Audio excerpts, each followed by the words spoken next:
At St. Andrews in Edmonton, there's a set of frames on the wall in the sanctuary. In these frames is a poem, lyrics from a song the choir once sung. I don't know when they were put there. I suspect it was a couple decades ago.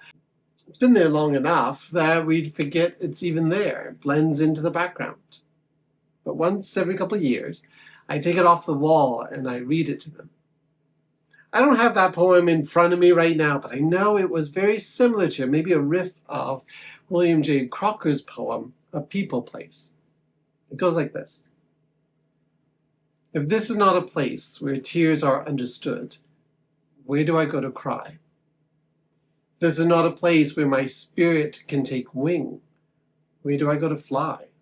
If this is not a place where my questions can be asked, where do I go to seek? And if this is not a place where my feelings can be heard, where do I go to speak? If this is not a place where you'll accept me as I am, where do I go to be? And if this is not a place where I can try to learn and grow, where can I be just me?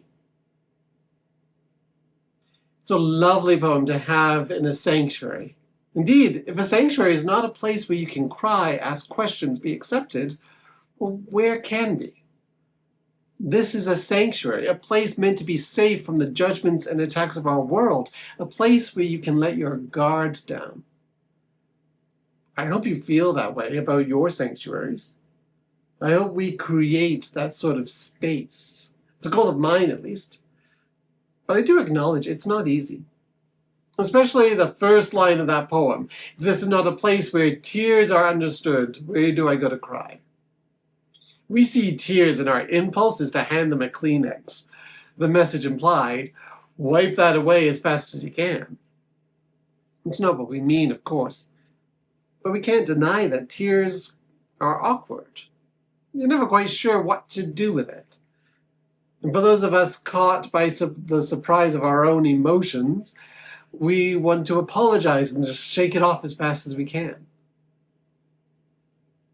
What if we just let ourselves cry? What if this sanctuary really was a place where tears were understood? In today's gospel reading, we'll be hearing a story where everyone is crying, including Jesus. One of the special things about it is how freely and openly those tears are shed. It's an affirmation that being a person of faith does not mean your life is always happy. You can believe in the promise of eternal life and still mourn and cry over death.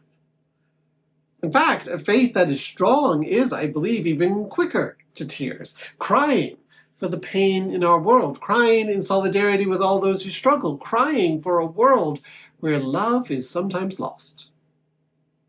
If Jesus wept, we can too. We can let those tears fall. Wait, and here's a little tip I learned from Oprah before we end. Letting it fall is the prettiest way to cry. If you hold back your tears, if you fight it, that's when you start huffing and sniffling and bawling. But she says if you let yourself feel the emotion, you don't hold back, well, then your eyes will simply water gently and the demurest of teardrops will roll down your cheek. At least that's what Oprah says. However you want to cry, I want you to know that it is welcomed here. We'll hand you a tissue still, but it's not to rush you. We got a whole box of them. We'll give you more.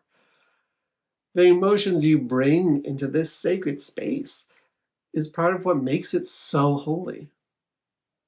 May this be a place, a sanctuary, where we all feel open and honest enough to cry.